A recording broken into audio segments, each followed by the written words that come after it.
I've actually had this for years and I completely never even thought to do an episode on it. It's one of the stupidest things you could possibly imagine. This and Glamdring are like. Hello and welcome back to another episode of Screen Tested. Today we're going to be taking a look at another Lord of the Rings weapon in our ongoing series. Now the blade that we're going to be taking a look at is something that I think is underappreciated and doesn't really get the recognition it deserves because it's honestly beautiful. And what I'm talking about is Aragorn's Elven Dagger. Now it does make some appearances, right? We do see it get used, there are some scenes, but it really doesn't have that much screen time, honestly. And I think that's a bit of a shame because I personally prefer it over something like Legolas's blades, for example. So with that being said, let's get started with today's episode. We'll do a little bit of a deep dive and see how good is Aragorn's Elven blade, because I'm super into it. Let's get started. I've actually had this for years and I completely never even thought to do an episode on it. It's one of the stupidest things you could possibly imagine. Because I was sitting there and I'm like, I haven't done a Lord of the Rings episode in a while. What should I do? What should we make? And there was a couple of things I'm like, yeah, that'll be good. And then I just completely forgot that I had this beautiful, gorgeous Elven Dagger sitting there. And I thought, all right, duh, let's do an episode on it. So here we are. Now this is shall we say, a display piece. So I don't know how strong it's going to be. I did want to take a very quick moment to just explain the difference between a wall hanger and a battle-ready sword very quickly. All of the Lord of the Rings replicas are not real swords. They are made to be put on a wall and look pretty. They have things like rat tail tangs. They're made out of heavy stainless steel that is just too thick, not really refined. They don't have edges. They're not heat treated and tempered. They are props that just look really, really nice. They're not real functional swords in any way, shape or form, so you shouldn't really cut with them. You shouldn't try and hit things with them because they can break and pose a danger to you or others, right? A battle-ready sword has a full tang, you know, spring steel, live edges, that sort of thing. So if you're in the market for actually looking for like a functional sword, make sure it says battle-ready somewhere. Full tang, spring steel, that's all preferable. Now the reason why I bring this up is because obviously the knife that I'm using in today's episode is technically a wall hanger. I do not recommend this. I have experience doing this, so I'm more than confident to be able to do it, but I don't recommend it at all. With that being said, let's get back to today's episode. But I don't recommend purchasing one of these and then going to cut with it because that is not what they are for, but I should be fine for today's episode. But with that little caveat out of the way, he is a ranger, meaning he goes out obviously into the wilderness a lot. Is this a good for Aragorn specifically? Because before he gets given this, he does have a small little knife that's actually carried in the sheath of his ranger sword, his strider sword, right? And that little dagger is not obviously for fighting. That is not for fighting, it's not for parrying. It's just like a little cutlery, kind of extra EDC type carrying blade, just a small little knife. This one here is obviously a little bit more substantial. However, I don't know if I would say that this is a good fighting knife. Now, I think there are obviously some really, really awesome things about it right off the bat. This beautiful, beautiful curve on this blade. It has a nice belly to it. It has a nice length to it. It has quite an aggressive tip. We obviously have that false edge on there. Like, in terms of the blade shape and geometry, just like with a lot of the other elven blades in the live action, gorgeous, love it. The issue I have with it is more so in actually the handle and hilt. There isn't really anything, and this is obviously a criticism that I had of Legolas's daggers. There's nothing to actually stop your hand sliding onto the blade, especially if you're going to be thrusting with this particular blade. Now, why does this matter? Well, there's a bit of context here. He's fighting Uruk-hai and orcs. Now, the armor that the Uruk-hai have and the orcs is not necessarily the most robust armor, but it is still armor, and slashing against that particular type of armor is not necessarily going to be the most effective, but stabbing with it is. So obviously we have a bit of a conflict here when obviously we have this gorgeous tip that, now obviously it's not directly in line with a lot of curved things, so it is a little bit harder to thrust, but if we come in from the side like that, it's going to be visceral. We'll try it on the gambeson. We'll try it on the gambeson. But the issue I have, there's no guard, there's no hand protection. So parrying with is obviously going to be a little bit more dicey, right? So that's my biggest criticism. That's it, just nothing there to stop your hand sliding onto the blade. And it doesn't matter even if it's for parrying, right, or whatever. There's just nothing there to stop your own hand sliding on. But apart from that, I think it is gorgeous. What about as like a survival knife, an EDC type thing? Because like we said, he's a ranger, he's out ranging a lot of the time. Well, that's when this blade becomes, I would say, a lot more practical and a lot more realistic. Because this is a blade where if I was, chopping up some greens, chopping up some meat, or I was, perhaps splitting some wood, things like that where Aragorn is going to be needing to do these things to survive.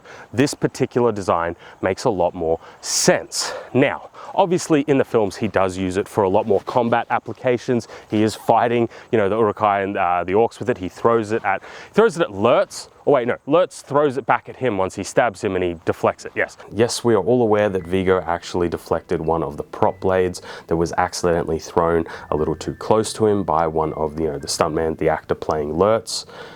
Thank you for the comment. Actually using it to survive and to thrive, this design is perfectly reasonable. Obviously there are plenty of different types of blade shapes and designs, sheep's foots, Warncliffs, tracker blades. There's so many different shapes and designs of knives for camping, survival, EDC applications, where this obviously I think fits in a lot more. A fantasy survival blade, if you will. I know that was a long ramble, a little bit of a longer ramble than usual. Anyway, let's cut with it.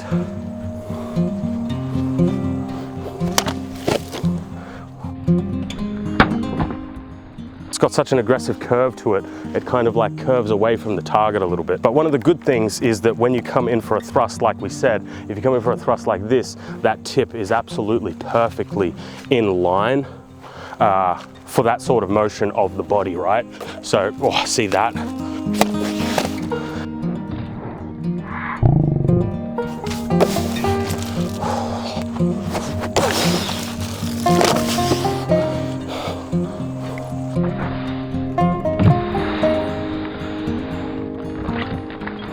So I just got a bunch of water over the hilt and handle.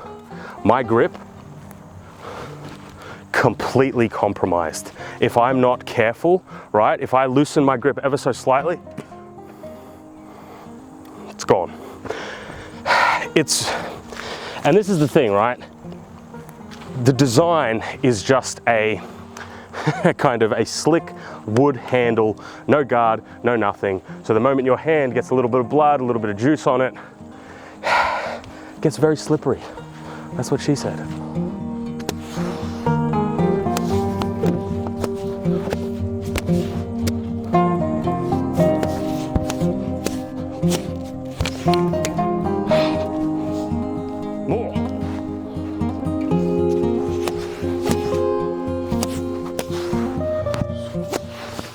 Very nice in the hand. It really is. To cut with this thing is actually really it's such a beautiful, I love it.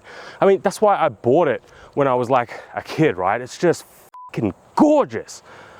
This and Glamdring are like fucking chef's kiss in their design. All right, let's stab with it. Let's stab with it. If you're enjoying today's episode, you should consider subscribing. That was loud. Subscribe. Oh, that's it's not bad. Not as deep as some other blades, but it's also not terrible either.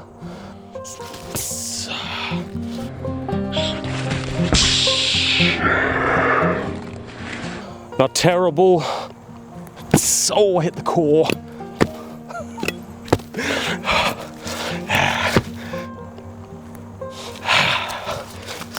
Remember, this is only Gambeson, so it's not as aggressive as some other mediums.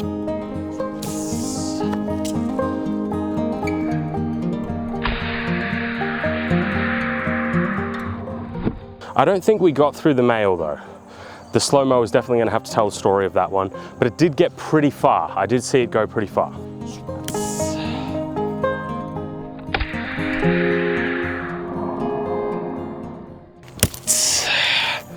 That one there, no, we got caught on a ring. But valiant effort. All right, last test. You, Tony, last test. We obviously see it being thrown by alerts, and it has some pretty interesting of a flight path. So let's quickly throw it and see what it does. We're trying to hit it point on, kind of like this, right? So that's a little bit tricky. I'm not actually sure what type of throw. I think I should throw it like this, right? Reverse, because then we get that point hitting first.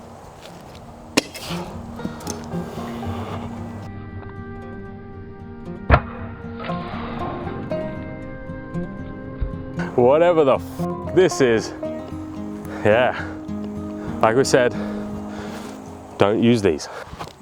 That was a pretty good one.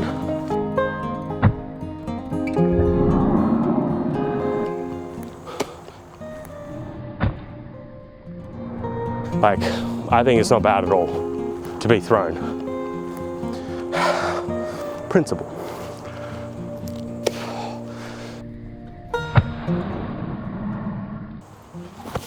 I really only have one small gripe with it, but apart from that, it's kinda perfect. Perfectly functional, perfectly feasible to use in both combat and for just like, you know, EDC purposes. And obviously the fact it being an elven blade, which means that it's, you know, the steel work is really, really good, means that it's kind of just awesome. The only thing about it is more like an aesthetic choice, right? It's like, would you prefer, you know, obviously a large single-edged curved for, you know, a parrying dagger, something with a, you know, more robust guard, etc., sword breaker. Like, there's just personal preference there. But generally speaking, the design is awesome. I really like it. I'm super into it. That's why I've always liked it. Right, but it is a fantasy design, technically speaking. I know this one is a little bit, you know, loose. But with that being said, it is time to get into Tyrant's initial thoughts, score, or tits for short. Starting off with comfort. It's pretty comfortable, like in the cut really well, thrust really well. Only issue I had was obviously that the moment my hand got wet, it got super slippery to hold on to. So I'm gonna give it like, I'll give it an 8 because, I mean, let's be real here. If you're in the rain, if you stab an orc, there's blood, there's juice, it's gonna get wet. So I think an 8 is perfectly fine for that. Well, next up, wieldability. This is where we're gonna drop a few points because obviously we don't have that guard. Your hand can very easily slip onto the blade, or even worse, you could, I mean, which one is worse? Slipping your hands onto the blade or your blade flying out of your hands? Let me know in the comments. But either way, it doesn't have a guard and it's slippery. So I think like 7 for that because it's just purely down to the handle problems for the wieldability. Next up, effectiveness. I mean, it's perfectly fine, 9 out of 10 for sure. It's obviously not as good at thrusting as like dedicated blades, but for slashing and cutting, perfectly fine. So 9 is awesome, right? Last but not least, design, 9 out of 10. Just because we need that hand protection. But apart from that, I'm super into it. And that gives us a final score of 33 out of 40. Perfectly acceptable, perfectly reasonable, and all of the issues only came down to the hand protection or lack thereof. But with that being said, thank you guys for watching. I genuinely hope you enjoyed. I can't believe I haven't gotten around to this yet. I just completely forgot I had it. Thank you for watching. As always, I'll see you next week in another episode. I think I said that twice. Not sure.